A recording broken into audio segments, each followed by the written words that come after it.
All right. Thank you for meeting with me, man. Oh man, listen, I appreciate the opportunity. I appreciate the platform. Absolutely. Absolutely. So can you just go ahead and tell the people, the folks who you are, what's your name, and your story briefly about your story.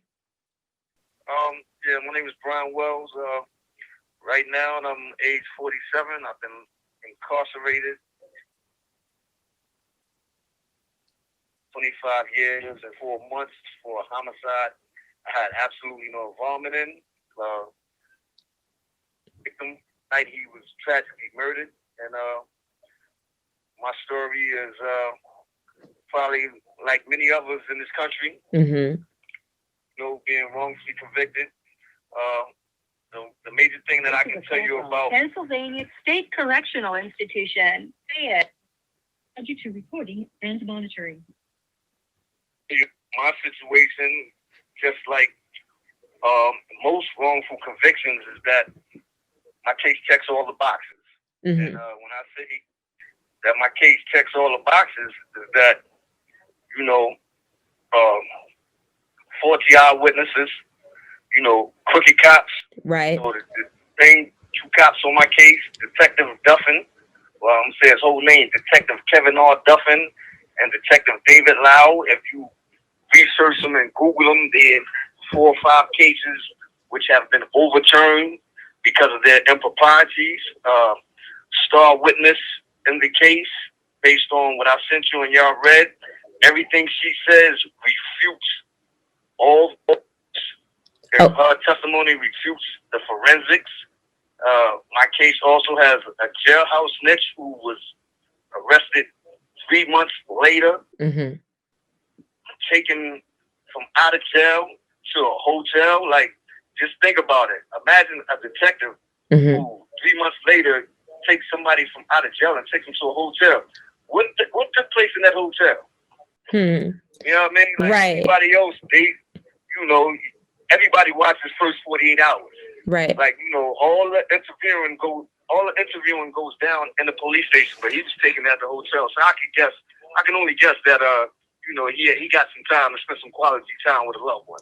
Right. So take me back to that night, Bryan. That night, I believe it was 1995, and I remember reading in your story that you were visiting your cousin. Yeah, June 17th. Mm-hmm. Listen, I had spent time in Harrisburg before. Harrisburg, Pennsylvania. Mm-hmm. Yeah, I spent time with my cousin out there before, so Mm-hmm. I was out there probably 4 or 5 months previously. Mm-hmm. And during that time, I got to be totally honest, I did involve myself in petty drug dealing. Okay. It's easy for somebody, it's easy to call himself a drug dealer, but right. This is 25 years later. That was petty drug dealing. Right. So, but I was out there during this time, I was out there less than 3 days before I got arrested for this homicide, which I had no involvement. Okay. So on the night that I was arrested, me, my cousin, and my friend, we were at a bar. Matter of fact, we bar hopped that night. That was the second bar that we was at. Mm-hmm. So there was people in the bar who lived in the projects where the kid was tragically murdered. Right. The bar with us, So, but you have to understand, during that time, it was if anybody know anything about, for instance, if you're in Atlanta, when the New York guys come down there, there's a perception. Mm-hmm. So, and there's always a beef going on. So, which at that time, I didn't even know it was a beef going on between New York and Harrisburg, but it's always been like a little fuzziness with that type of thing. So that's what was going on during that time. Okay. So you were there. So, and also I read in your story that prior to, that night that that boy was tragically killed, you were in the bar, and there's actually pictures of you guys at the bar during that time that he was killed. Yes. But yet and by they, correct me if I'm wrong, is it Harrisburg PD? Yes. Harrisburg PD still was able to pinpoint the murder on you. Exactly. Exactly. Yeah. It was we took 3 pictures. All 3 of us took pictures. You know what I mean? You know, like anywhere, you know, like if there's a chair and if it's 3 of us, we all want to take a picture in the chair. Like right. We you know, my cousin, he even had his watch on, and his watch even showed the time. So even at trial, all the lawyers had these pictures. The police had the pictures. Right. Here's the funny thing about the pictures. When I spoke to the police the night of the tragic incident, and I told the police, I was like, yo, nah, we got pictures from the police. And he asked me, he said, well, who took the pictures? I told him, I said, you know, the guy who took the pictures, his name was Little Willie.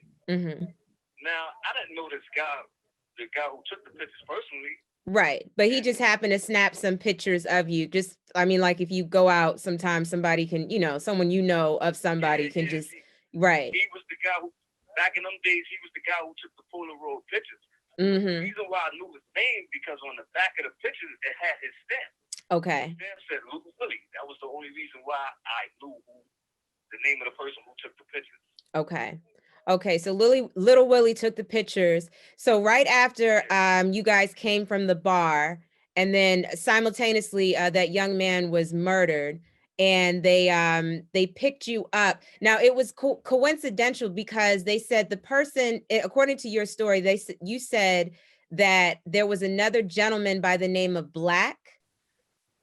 Well, Black is my cousin. Right. So let me rewind a little bit to go into the thing about the pictures. Okay. If you go to the police reports with the homicide detectives say the young man was killed at approximately I want to be sure. I think he was killed around 1:15. Okay. That's according to the police report. He was killed at 1:15. Now, where were you? Me and my cousins, we entered the bar at exactly 1 o'clock. Wow. Okay. So, you know, and there were alibi witnesses at our trial who testified to seeing all 3 of us enter the bar at 1 o'clock. And what time did you guys leave? We left the bar after they called last call for alcohol. Okay. And that was approximately 2:05. 2:05, because after that we stood outside the bar for about 5 minutes. Right. Okay, so there was no possible way that your body could have been in the same place as this young man, being that you were at the bar. Okay. Right. Okay, so right after you left the bar, and just to refresh for the audience, but right after you left the bar, I believe you go ahead and tell us what happened. You somehow ended up among a lot of people. Listen, we left the bar because actually there was a young lady who had pulled up outside of the bar. She was sitting in her car, and I walked up to her and made small talk with her. It was a young female. You know what I mean? She was white. And, you know, I made small talk with her, and I was, like, trying to pick her up, and I asked her what was her name, and she was, like, you know, on some fly stuff, she was like, just check my license plate. Right. And when she pulled up a little bit, I seen her license plate read Prime. So I was like, all right, and so I'm like, yo, we're going to follow her. So we got in my friend's Great Maxima, we jumped in this car, and we attempted to follow her, but we could never find her, but the way we were heading, we headed towards the project where the victim was tragically killed. Now, while we was going down there, I had just had an incident with these guys the night before. Right. So, you know, it was just, you know, we ball hopping, you know, we drinking alcohol, and we driving, like, yo, let's go down to the project. Like, you know, we was not thinking too much of it. Right. We got to the projects. Now, when we got there, because it's like a one-way in, one-way out situation, when we got at the entrance, we can see like 20 to 30 feet ahead, we see all these police cars, we see police vans, we see flashing lights, we see yellow tape. We have no idea what has taken place. I mean, we knew something has taken place. You have 1 minute left. I'm gonna have to call you right back. Okay, no problem. All right. All right. But yeah, you know, we see these flashes and lights and all this stuff. We have no idea what's going on. Right, We right. drive up there anyway. I'm gonna continue that when I call you right back. Okay, no problem. Okay, guys, so we're just taking one small break from the interview. So what you just heard, of course, was Bryan J Wells. Bryan J Wells was just going into what happened the night of the murder. And as you could see, here he was charged with the murder, but how can you do the murder if you're not there? So we'll find out more a little bit as Mr. Bryan calls me on back. So we're just gonna wait here for a little bit. My private prison corporations, I'm gonna need you all to have like a better way of communicating. Like, this is ridiculous. Like 5-10 minute increments is like the most. Like, I'm trying to do a whole interview through the phone and you guys want to do 5-10 minute increments of conversation. Like, it's just not that deep. Okay. Hello? Bryan? Can you hear me? Okay, go ahead. Continue. Yeah, go ahead. Yeah, so we see all these police vans, we see the lights, the vans, you know, it looks chaotic. We pull up anyway, you know what I mean? We pull up, we get out the car, there's 30, 40 people all from these projects. Now, mind you, this is Pennsylvania. We are 3 men, all of us from New York City. Mm-hmm. We have no idea what happened. So, you know, when we seen a few people we knew, the first thing we said, what anybody will say is, what happened? Right. And a couple of the women who knew us, they said, Sammy got shot. And we was like, what? And they was like, yeah, Sammy got shot.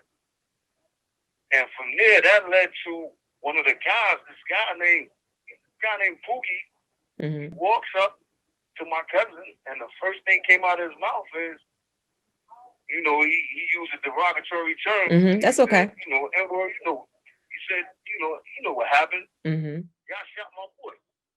Mm-hmm. Now you gotta know, all three of us, we looking like, yo, you tripping? Like, yo, what? Like, And mind you, you maintain that you never laid eyes on the victim. Never laid eyes on the victim the night he was tragically murdered. Mm-hmm. Never said.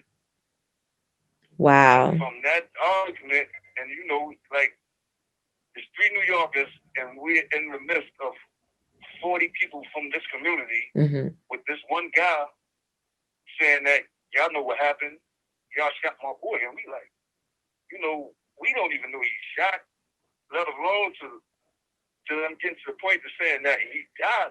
But we ain't had nothing to do with that. Yo, we just came from, you know, I'm saying, yo, we just came from Fab's Bar, because that's the name of the bar. Right. And so, and this argument is taking place in front of the police. So mind you, you got one of their OGs from down there. He's telling the police, like, yo, those the guys right there. Mm. So, you know, the police came towards us and, like, broke up the argument. Mm-hmm. We got in our car and drove off. And as we're driving off, I'm like, yo, they just said that, yo, but we all talking amongst ourselves, like, yo, we just came from the bar, like, get out of here, basically. But Mm-hmm. yeah, that's what happened. Okay. That's what led to us. So then the day after, when were you approached by the detective? State Correctional Institution. Fayette. This call is subject to recording and monitoring. Say that again? When were you approached by, so right after you left, you guys left, you know, that the police broke up. So then the next day, were you approached by the detective? Not even the next day. Mm-hmm. We left, and then, you know, as we left from there, we went to a young girl. I just met this female maybe a day ago. Mm-hmm. You know what I mean? And we went, you know, we went to where she lived, and we was standing around, Mm-hmm. we was drinking beer, Right. some weed, beer, smoke. And, All day. it was like in and out the conversation, we thinking about what just took place at the same time, we mingling with this girl and her friend. Mm-hmm. And from there, we all went to a hotel. Mm-hmm. And from the hotel, it was conversation like, damn, they gonna try to say we did it. Right. And I'm telling the girl, but then I'm thinking about it, I'm like, nah, I ain't gotta worry about that. Cause I'm like, yo, I went to the movies. I did go to the movies that night. So I'm like, nah, I got my ticket stubs. I ain't worried about that. I was at the movies like, I know I ain't had nothing to do with this shit. Right. But the girl was like, yo, you need an alibi? And I'm looking at her, I'm like, nah, I don't need no alibi. Like, yo, we ain't had nothing to do with that shit. We just came to the boss. You picking up stuff. Because you went to the movies and you went to the bar. So you basically that day were completely booked. Yeah, everywhere I went, I told the police where I was at. But okay. I had been at the movies. The time I was at the movies was at from 8 o'clock to like 10 o'clock. Mm-hmm. From 8 o'clock to 10:30. So this goes to show you, I have no idea what time a crime took place. Right. Where I could be implicated. So I'm like, nah, I was at the movies. Like, we never knew what time anything happened place. Mm-hmm. You know what I mean? For that crime being committed, because we was in the bar. Right. So, but yeah, so after that, I'm in a hotel with this girl, my cousin and my friend, they didn't even go home. When my friend Andre got to his house, about an hour later, he calls me at the hotel. He's like, Pennsylvania State Correctional Institution. Say it. This call is subject to recording and monitoring. He calls me and tells me, he said, yo, they picked Ted up, or they picked Black up. My cousin's name is Ted, but we also call him Black. Right. And he was like, yo, they picked Ted up. And I was like, yeah. And I'm like, all right, well, I told him, I said, well, 9 times out of 10, he gonna tell him where I'm at. You know what I mean? Because once again, we had absolutely nothing to do with it. So there's no reason for him to tell him anything else. I hung up the phone and went to sleep. Mm-hmm. And in the process of me being asleep, when I woke up, the police they kicked the door open. They had the guns on me and the girl, mm-hmm. handcuffed both of us, and said, you're going in, you're being charged for a homicide. And they took us to the precinct, questioned for 6 hours. They was like, yo, listen, would you give us your clothes? Can we take your clothes and test your clothes? Mm-hmm. I said, yeah. They said, can we check your hands and see if you fired a gun? I said, yeah. Now, did you ask for a lawyer?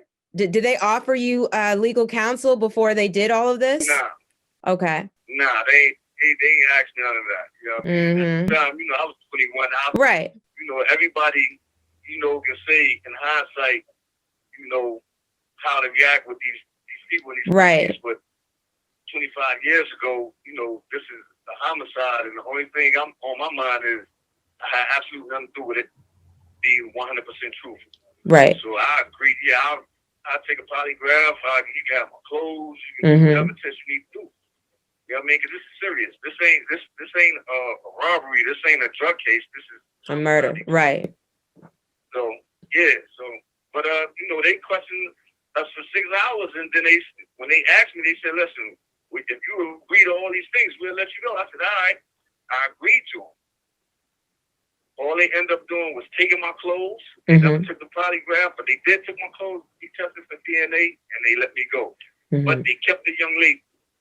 They put her handcuffs, and they let us all 3 go. Okay. So they kept the woman, and then you guys were able to leave. And then what happened after that? 3 days later, now, if you think because the night the young man was charged to be murdered was on June 17th. Mm-hmm. On June 20th, I was staying at another a female stripping house, and I had a knock on the door. When I go to the door and I look through the peephole, I see 2 detectives and I see my cousin. And I say, "Yo," and he's like, "Nah, they want to give you your clothes back." I opened the door. They have no shoes on my feet. You know what I mean? And I opened the door and they arrest me up. Oh, you being charged with murder. And this is 25 years later. Wow. So in the 25 years, what have you done? Where have you gone through an appeal process? Are you working with a lawyer? Listen, I've court. Mm-hmm. All my pills have been shot down. I wrote through all the Innocence projects, like all throughout the country. I've had the Innocent Project in Pennsylvania. They looked at my case strongly, but the last letter I got from them was in 2012 when the last word they said, although you may very well be innocent, we have not found anything that can help your case. Okay. But that was me steadily, trying to study the law because, there's a running joke when you get wrongfully convicted, it'll be 20 to 25 years before you finally figured out how to prove your innocence. You know what I mean? So, but, if we know anything about DNA, you know what I mean? And this ain't no more we talk, but right. there's, men lie, women lie, DNA don't lie. Right. You know what I mean? So when it comes to DNA, unequivocally, it points to either guilt or innocence. Right. And I'm saying right now that there's DNA, if that testing can be done, it'll prove that unequivocally I had absolutely nothing to do with this case. Right. Okay. So you've been incarcerated for 25. Have you been in the same prison 25 years or have you moved around? This is the second prison I've been to. Okay. I've been at this one since 2012. I was up at SDI Somerset for 15 years. And I've been at this one for approximately 18 years and 1 year in the county. And how has your mental health been? Like tell me some emotions that you felt when you first were incarcerated. Give me some emotions that you felt. So, I just remember going through that through the trial, and anytime, as a kid, all of us as children, if somebody ever lied on you about anything, that feeling. Yes. So just imagine if somebody points a finger at you, who killed my friend, and you had absolutely nothing to do with that. So just imagine how shaken up you feel about that. Right. And then to go from that point to hearing the jury say you're guilty, and this case was a death penalty case. So a lot of people don't understand that when you see a case and they use that capital punishment, even though the evidence is not sufficient for them to even prosecute with a capital punishment case, they do this because the jury automatically feel obligated to convict you. Right. So as you can imagine, when they said guilty, I looked at my cousin and my friend and I'm like, yo, they just killed us. You know what I mean? Like, oh my goodness, like right. It was it's earth rattling. Like, yes. You'll never get that. You'll never get that back. You know what I mean? Especially when you're 100% innocent. Right. You know exactly. Around it. Okay. So what does your self-care look like while someone who is wrongfully accused and is currently incarcerated? How do you take care of yourself? How do you keep yourself balanced? Oh man. I'm a heavy reader. Okay. What's your favorite genre? I work out. I try to read a little bit of everything, man. History. I'm a child of hip hop, so anything dealing with music is always good. But I love anything dealing with the culture, history, and blackness. Unapologetically, like knowing that even though this is what I'm going through, my people has been worse. Right. This is what helps get through, like to know that you may be the first, but you ain't the last, and we go through this every day. Not just as a black person, you got white people in here that's innocent too. Right. We ain't gonna get that. You know what I mean? Oh, of course. Yeah. Yeah, you just gotta figure it out though. But lose a lot of loved ones. In 25 years, you know, I lost my father. Mm-hmm. You know what I mean? I have a wonderful aunt that has passed away last year, but Okay. You know, she took care of me my whole bit, made sure that I was good. You know what I mean? Mm-hmm. She made sure that, you know, I had a chance to have a relationship. You have 1 minute left. So I'm gonna have to call you back. Okay, no problem. Yeah, but it's been rough though. It ain't been easy. You know, one can talk to me all day and think that everything's good, but nah, this is traumatizing. You just gotta stay strong. You gotta get through it. You gotta figure it out.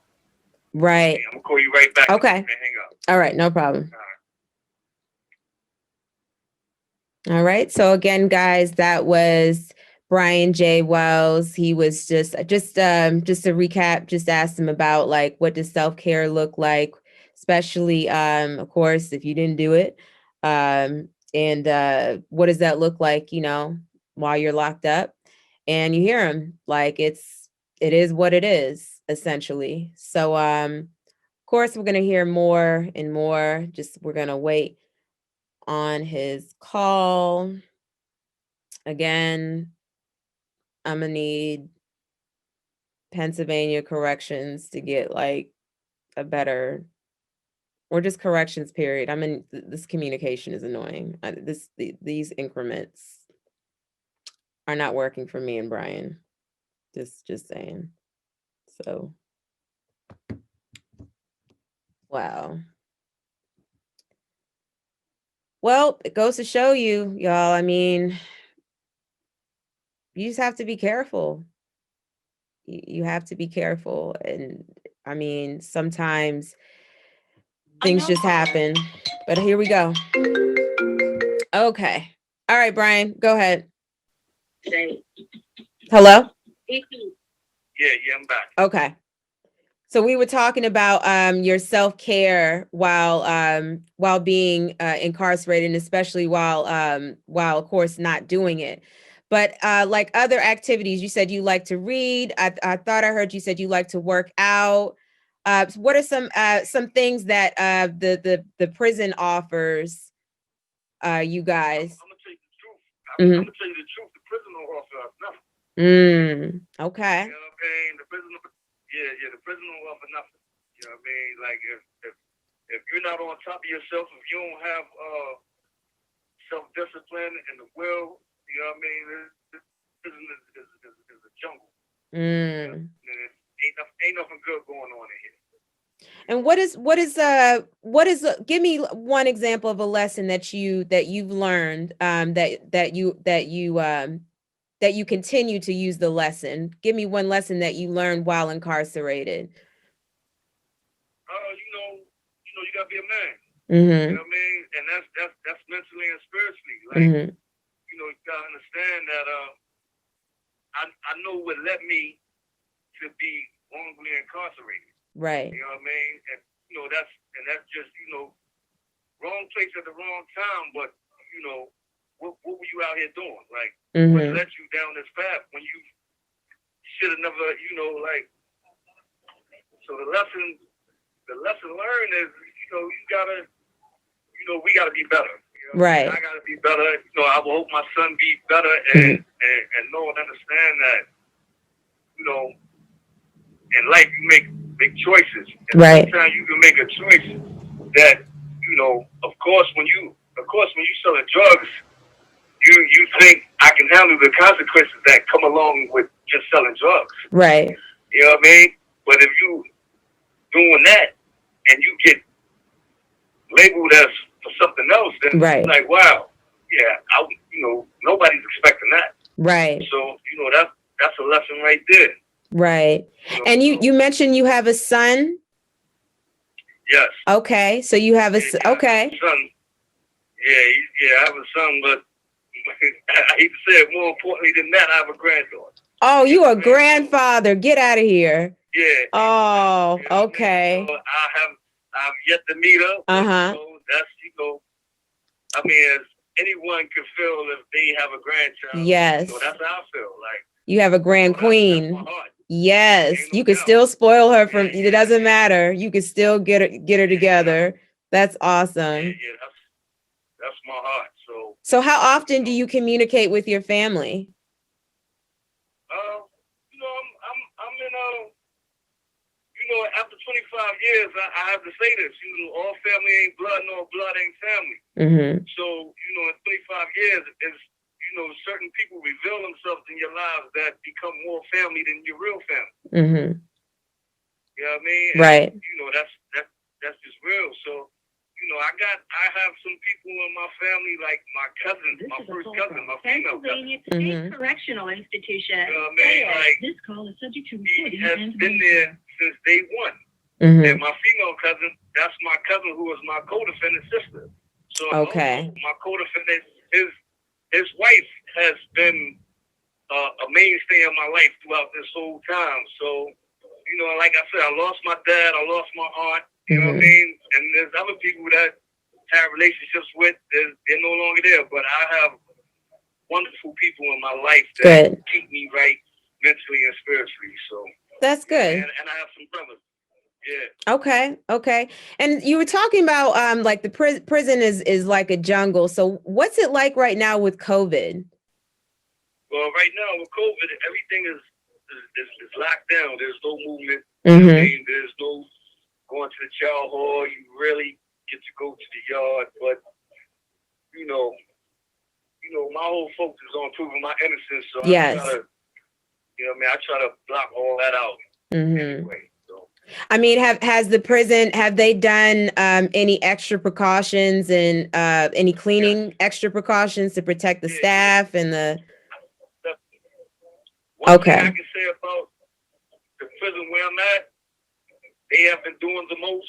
So we only had so far maybe 2 or 3 inmates at the most that has had COVID-19. Wow. As if you look throughout the nation, you know, there's been some penitentiaries where they've had 300 cases. Yes, that's why I asked, like, what's going on? Yeah. Yeah, I can't do it. Well, they got us locked down. You know what I mean? Don't go nowhere without your mask on. And you know, the staff hasn't, you know, been bringing it in. So good. That's the only way we did it.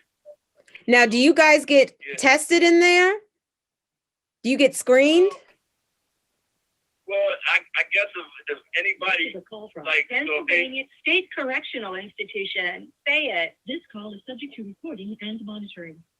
For example, I had a major surgery last year before COVID happened. And about 3 months ago, I had to go out for a checkout. And on my way back in from the checkout, I had to be quarantined for 14 days. Really? 2 years. Yeah. Okay. Yeah, but, you know, it was, you know, they taking I can say at this institution, they're taking the necessary precautions to make sure we remain safe. Okay, good. Well, yeah, because, you know, when they free you, you want to be COVID free as well. So we want to speak that into existence. Yeah. Listen, and I ain't got no problem, you know what I mean, quarantining out there. Hey, it's all good. You know It's yeah, I understand. I completely understand. Okay. And well, is there anything that you would like to say, like, especially to those, like all these, you know, all these these trap dudes that are out here and, you know, that were 21 just like you and you know, had their head on, you know, super intelligent, but you know, you do what you want, you know, ultimately. But you know, you already told me a lesson that you learned. What's something that you would want to spread to other young men like yourself who were basically doing the same thing that you were doing, but today? Well, listen, when I know a lot of people hear this, and a lot of people think, you know, there's a thing, you know, they think it's jail talk. One thing that I promise to dedicate my life is to speaking to the youth. And the thing that I want them to know is that the false narrative that, you know, the road that's paved for us is that, you know, either, you know, basketball, entertainment, and if it ain't that route, you know, it's to the streets. But nah, and everybody hears this, but for real, it's really education. Like, and it don't, all education don't just determine what you learn in school. You know what I mean? Some of our greatest business minds are, you know, not really educated in that sense. So I would, like I said, I want to dedicate my life to talking to the youth to let them know that, you know, there's definitely a better way than the negative things and the negative stuff that's been pushed on us since the 70s, really, because, you know, before then, you know, everybody was on education. So, you know, I definitely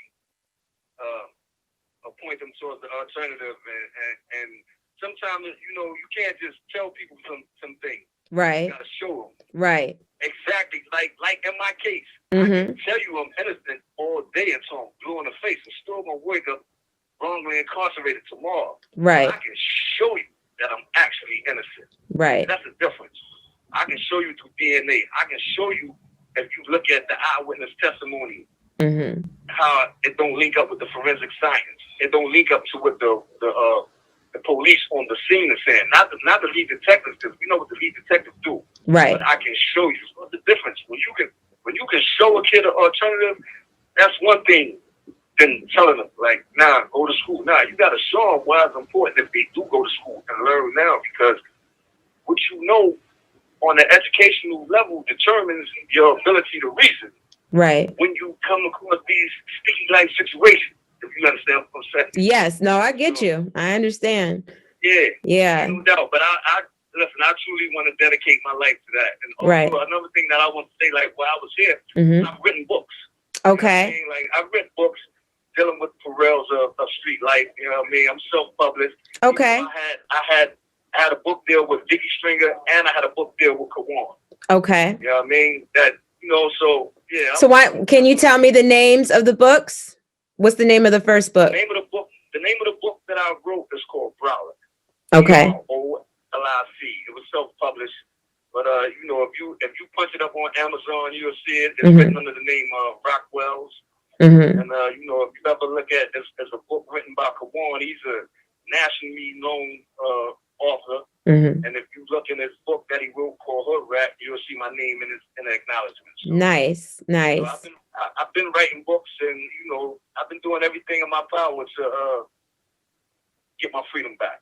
Good. Okay. All right. Well, look, I really thank you, Bryan. I really appreciate you taking the time to tell your story. And this will be the first of many times, of course, we will speak in telling your story. But yeah, I just wanted to give a little snippet of what we're getting ready to do here as far as tell your story. But thank you so much. I really appreciate your time. Really do. And you take care of yourself. I will. I just want to say one last. Yes, go for it. DNA that can be tested to prove I'm unequivocally innocent is out there. Men lie, women lie, DNA and forensic science don't. The one thing everyone must respect about DNA evidence is that it leaves absolutely no questions as to guilt or innocence. Thank y'all for the Thank time. you. I appreciate y'all, and yeah. I can't wait to talk to y'all. All right. All right, Bryan. Well, God bless you, man. And take care. You got y'all too, man. Okay, hon. All right. Bye-bye. All right. Well, you heard it. Women lie, men lie. DNA does not lie. Thank you, guys.